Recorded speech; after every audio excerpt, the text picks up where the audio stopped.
Saudi Arabia have introduced 9 new rules for people who are visiting Holy Mosque. So if you're planning to visit the Holy Mosque or you are planning for Umrah in coming days, you must know these rules before visiting Holy Mosque. Hello everyone, welcome back to my YouTube channel. You're watching my YouTube channel Point of View and I'm your boy Umar. So if you're planning for Umrah in coming days or you're currently in Saudi Arabia and you're planning to visit Holy Mosque, you must know these 9 new rules that are introduced by the Saudi Arabia's General Authority for both the mosque. These rules are specifically for females and these rules are designed to create an impactful and peaceful environment for all the visitors visiting the Holy Mosque. So the number one rule is wear Islamic modest attire.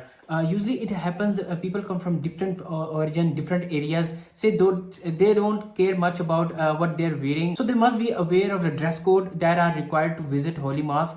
And they make sure their dresses are not very vulgar. Second point is cooperate with the staff managing the area.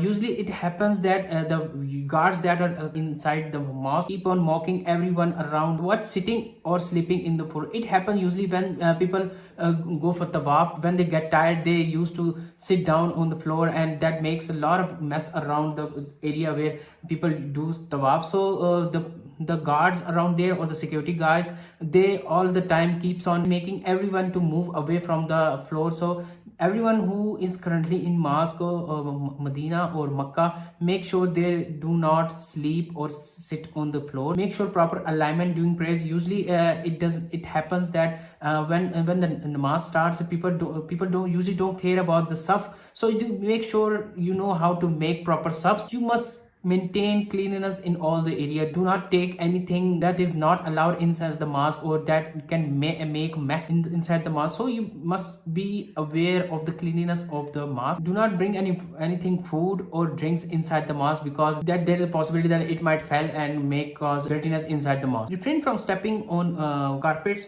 while wearing your shoes, because usually it happens that people don't care much about their shoes. They walk around the mosque while wearing the shoes. So you have to make sure you're not wearing shoes while walking on the carpet. Keep noise level low to maintain a serene worship environment. So whenever you are sitting inside the mosque, you make sure you do not make any noise. You make sure you do not disturb others who are praying. If you want to do tilawat on a slow voice, and secure a personal belonging while you are sitting inside the mosque, and make sure you do not leave them unattended, because there are possibilities that you might get them lost or someone might steal it from you. So you have to make sure about you have to take care of your stuff and your belongings. So these are the rules which you must be following. The same rules apply, most of the rules same applies for the males as well, but the Saudi authorities said these are specifically for women. So women must follow these rules before visiting any. So if this video have been helpful for you, make sure to subscribe my channel, like the video for more videos like this. We'll meet you in another video. Take care. Bye bye.